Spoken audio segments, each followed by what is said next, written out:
Eu estou falando aqui com vocês nesta terça-feira, dia 28, são 3:30 da tarde em Porto Alegre. Céu cheio de nuvens, muito frio aqui em Porto Alegre, vento de renguear Cusco, como se diz aqui no estado. Dia terrível, né? Muito frio. Eu estou aqui no meu bunker aqui, mas mesmo aqui dentro, com o split ligado e tudo, a coisa só muito bem agasalhada, dá para sobreviver. Eu vou falar hoje com vocês a respeito do Roberto Jefferson, o ex-deputado federal Roberto Jefferson. Lembram dele? Presidente nacional do PTB. Quando o pessoal fala no Roberto Jefferson, às vezes esquece que ele foi presidente nacional do PTB. Ele é presidente nacional do PTB há muito tempo. Aqui no Brasil, aliás, os presidentes de partido se eternizam nessas posições aí. Eu me lembro até de um episódio que dá para vocês um exemplo clássico de como é que certos políticos, como inclusive o Roberto Jefferson, né, que é o meu malvado favorito, como é que eles se eternizam na presidência dos partidos. Vou dar um exemplo para vocês da época do mensalão. Nós tínhamos um senador aqui no Rio Grande do Sul, um radialista muito famoso. Ele continua radialista, mas não é mais senador. O Zambiase, Sérgio Zambiase, radialista muito popular. E quando ocorreu o mensalão, vocês sabem que foi o Roberto Jefferson que acabou desencadeando aí a CPI do mensalão, e, enfim, tudo aquilo que resultou naquele memorável julgamento do Supremo Tribunal Federal aí, que acabou condenando quase que toda a cúpula do PT, menos o chefe da quadrilha, o Lula da Silva, que era o presidente da República. Estou falando aqui em 2005, mensalão. Pois quem lancetou esse tumor aí foi o Roberto Jefferson. Ele que fez uma denúncia pública a respeito da corrupção que estava ocorrendo em relação ao mensalão, né?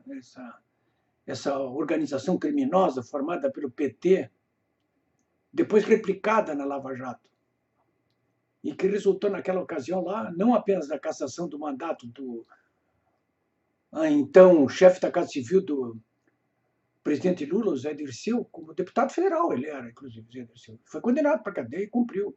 Foi para a cadeia.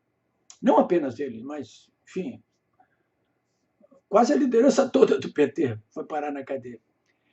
Pois o Roberto Jefferson foi quem lancetou esse tumor e acabou atingido, claro, também, porque ele denunciou um esquema de corrupção do qual o seu próprio partido fazia parte. E ele era o presidente nacional do partido. Então, alguns setores do PTB, na ocasião, aí no mensalão, isso em 2005, acharam que o Roberto Jefferson devia renunciar à presidência nacional do partido. E um dos que colocaram essa questão foi o senador Sérgio Zambiase, aqui do Rio Grande do Sul. Colocou isso claramente numa reunião do partido, com o Roberto Jefferson. E o Roberto Jefferson, então, lá, ele é um frasista, né? É um orador também de mão cheia. E, diante desse apelo do Sérgio Zambiase, o Roberto Jefferson teria dito para ele: mas o Zambiase, se eu sair da presidência do partido, como é que eu vou te defender? É isso aí, senhores. É isso aí. Bom, mas enfim, eu vou falar um pouquinho hoje sobre o Roberto Jefferson, o meu malvado favorito, né? Lembrando para vocês, então, de novo, que ele foi o pivô do mensalão, né? Foi ele quem fez a denúncia. Ele tinha avisado o presidente Lula de que havia corrupção ali no seu governo, que, liderados pelo Zé Dirceu, estavam sendo comprados parlamentares, aí, líderes partidários, né, para aprovar tudo que fosse de interesse do governo. Estava rolando dinheiro, roubando de montão, esse político, então, mensalão. Isso ficou provado durante o julgamento realizado dentro do Supremo Tribunal Federal. O Roberto Jefferson, como foi atingido ali, ele acabou sendo condenado a 7 anos e 14 meses de cadeia pelo Supremo Tribunal Federal. Cumpriu uma parte da pena ficava preso durante o dia e trabalhava de noite, né? aliás, trabalhava durante o dia e ficava preso durante a noite. Esse é o Roberto Jefferson. Ele já tinha sido antes, tinha ficado muito conhecido porque foi um dos líderes que ficou com o Collor até o final, até que o Collor foi cassado como corrupto. Enfim, mas mais recentemente, por que o Roberto Jefferson começou a aparecer do jeito que começou a aparecer? Ele começou a aparecer do jeito que começou a aparecer porque no dia 20 de abril agora, não sei se vocês estão lembrados, ele fez uma denúncia gravíssima, né? Ele estava conversando com o jornalista Oswaldo Eustáquio e por vídeo na internet, numa entrevista, né? E fez uma denúncia ali gravíssima, que era a de que estava em curso um golpe de Estado para derrubar o Bolsonaro. É bem isso aí. Quem é que estava liderando esse golpe de Estado, segundo a denúncia do Roberto Jefferson naquela noite? Foram milhares e milhões de visualizações da entrevista do Oswaldo Eustáquio com o Roberto Jefferson. Quem estava comandando o golpe, segundo o Roberto Jefferson, era o próprio Supremo Tribunal Federal. No caso, o próprio presidente do Supremo Tribunal Federal, Dias Toffoli, em conluio com quem? Com o presidente da Câmara, Rodrigo Maia, e com o presidente do Senado, Davi Alcolumbre. Claro, com o apoio aí dos principais líderes partidários, com o apoio da própria mídia corporativa, né? Enfim, de todo o eixo do mal. Eu já falei para vocês aqui várias vezes, né? Então, são o PT, os grandes partidos, o DEM, o MDB, o PSDB, parlamentares, a maioria formada dentro do Senado da Câmara, empreendedores, empresários, principalmente empreiteiros, patrimonialistas, acostumados a viver ali nas tetas do governo, mas a mídia corporativa, os sindicatos atrelados a esses partidos, as ONGs atreladas a ele, a esquerda toda e os políticos fisiológicos, isso tudo aí, o eixo do mal. Bom, ele fez essa denúncia aí, olha, deu nomes aos bois, deu datas, deu locais, deu tudo. E lancetou o golpe. Vocês se lembram, em abril, olha, fazem 3 meses, o presidente Bolsonaro estava sendo alvejado quase que diariamente. Era pau para tudo que era canto, era tiro por tudo que é lado. Depois que o Roberto Jefferson fez essa denúncia, as coisas passaram a ser tratadas de outra forma. Mas, bom, e o que aconteceu então? É claro, o que aconteceu é que essa gente foi para cima do Roberto Jefferson, do modo como eles podiam ir.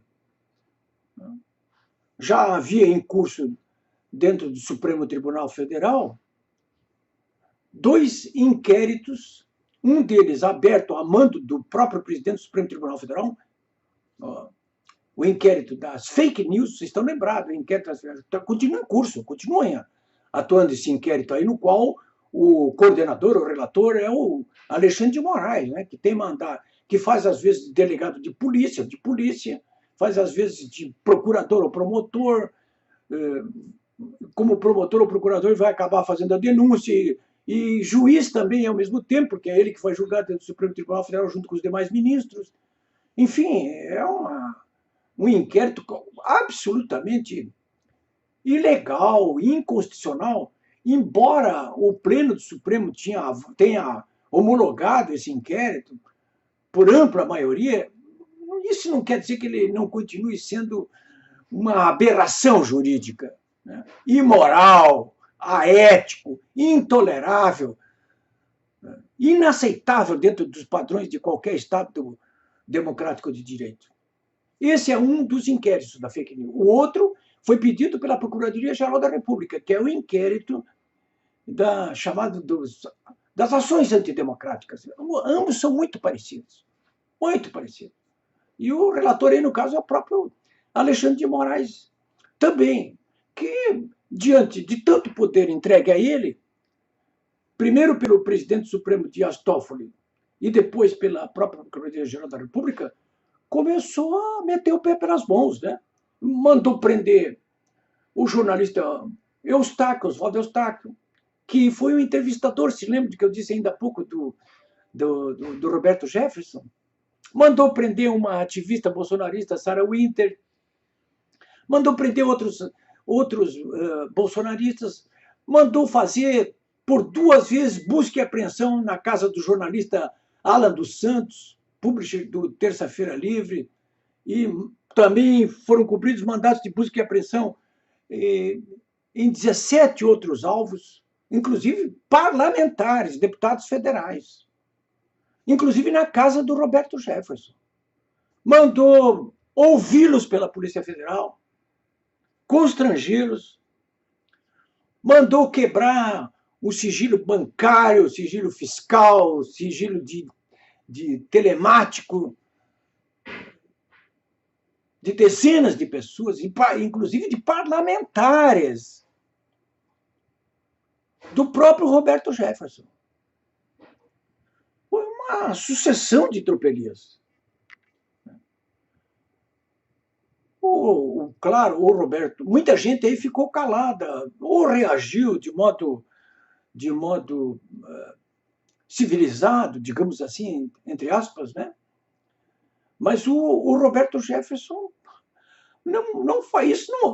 Responder de modo civilizado faz parte do DNA do Roberto Jefferson. E nas últimas semanas, ele vem mais desancando o pau nos 11 ministros do Supremo Tribunal Federal, de uma maneira que jamais foi vista na história política do Brasil.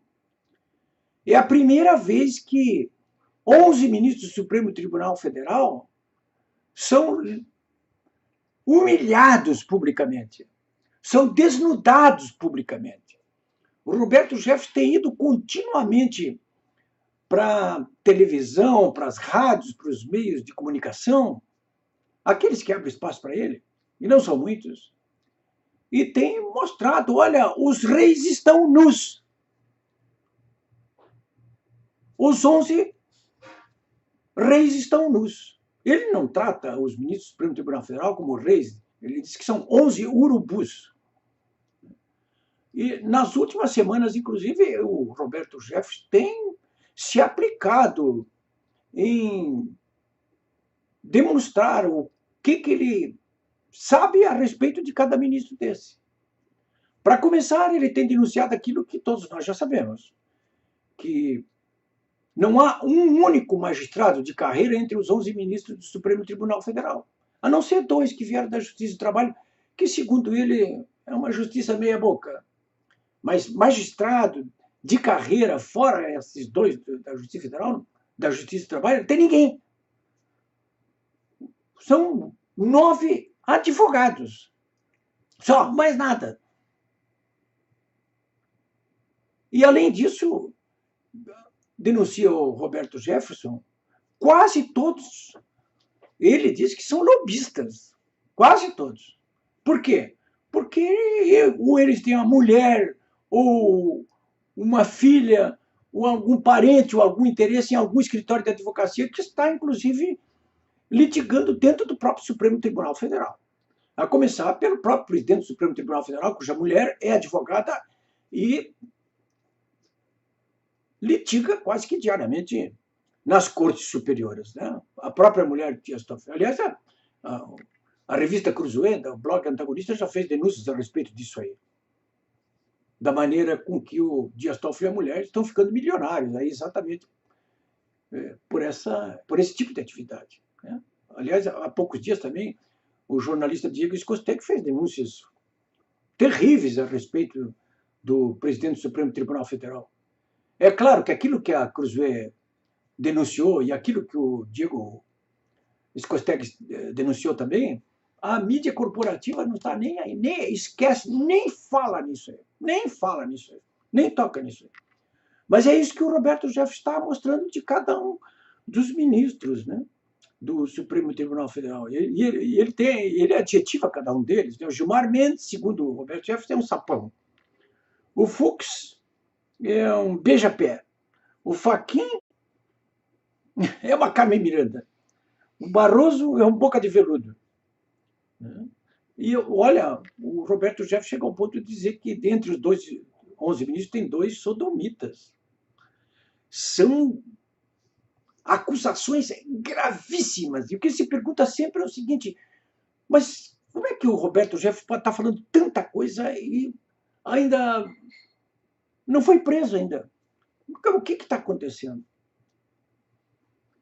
Ora, o que está acontecendo é mais do que evidente. Eu tenho experiência jornalística e política mais do que suficiente para saber que quando não há uma reação é porque quem está fazendo as denúncias tem muito mais a dizer, né? Enfim, senhores, de qualquer modo, o que resta saber é o seguinte: o que vai acontecer a partir de agora? Nós temos que aguardar um pouquinho agora pelo que vai ainda denunciar o Roberto Jefferson, que está sendo processado agora pelo Alexandre de Moraes. Processo, Alexandre de Moraes. Com os demais implicados nos 2 inquéritos que ele está tocando, ele não tem sido tão parcimonioso, tão civilizado. Mas com o Roberto Jefferson, vamos processar o Roberto Jefferson. Bom, o que vai acontecer agora? Olha, o mais importante é que, do ponto de vista político, nós estamos acompanhando acontecimentos aí que ocorrem mais ou menos do mesmo modo que já que o Estripador agia, por partes. E a última parte, mais recente, é exatamente o ajuizamento dessa ação direta de inconstitucionalidade protocolada no Supremo Tribunal Federal pelo presidente Jair Bolsonaro, por ele mesmo, que tem tudo a ver com isso que nós estamos falando aqui. Porque mesmo sem citar um único nome de todos esses que eu já falei para vocês aqui agora, desses jornalistas, desses ativistas, desses empresários, Luciano Hang, por exemplo, da Havan, lá também está sendo perseguido, mesmo sem citar nenhum desses nomes, essa ação direta de inconstitucionalidade está provocando o Supremo Tribunal Federal para que ele se manifeste e diga de que modo ele pode interpretar os artigos do Código de Processo Penal que trata das medidas cautelares. Como essa medida cautelar aí de quebrar sigilos bancário, fiscal, telegráfico, de fazer buscas e apreensões, inclusive de parlamentares, né? Então, essa DIN trata de exigir que o Supremo Tribunal Federal interprete esses artigos do Código de Processo Penal que trata das medidas cautelares e, além disso, que interprete também dispositivos do Marco Civil da internet, que trata até sobre a questão do trabalho, porque esses jornalistas, o Oswaldo Eustáquio, o Alan dos Santos e outros, próprio Jefferson, muitos deles estão proibidos, inclusive, de exercer as suas atividades como jornalistas, já que ele proibiu que eles continuassem utilizando as ferramentas do Facebook e do Twitter para ali colocar os seus conteúdos jornalísticos, né? Então, o presidente pede exatamente que o Supremo Tribunal Federal interprete esses dispositivos que tratam a manifestação do pensamento, da manifestação da livre expressão, do exercício profissional e do mandato parlamentar, né? Já foi escolhido ontem como relator dessa ADIM o ministro Edson Fachin, né? E caberá exatamente ao Supremo Tribunal Federal responder a essas questões colocadas. O presidente não cita ninguém, de modo que uma interpretação favorável ao que ele está colocando vai beneficiar todos os brasileiros, seja de direita, de esquerda, sejam essas pessoas que estão sendo atingidas agora ou não, né? Se o Supremo interpretar como deve interpretar, né? Mas ele pode fugir dessa discussão. O Fachin não tem prazo para responder a isso aí. De qualquer maneira, essa é mais uma parte de ação que está acontecendo em relação a isso tudo aí. Tem gente que, daqui a pouco, no desdobramento disso, vai exigir que se vá um pouco mais além aí, até, quem sabe, invocando o artigo 142 da Constituição, para que se remova esse entulho da velha política que continua enquistado lá dentro do Supremo Tribunal Federal. É isso aí, senhores.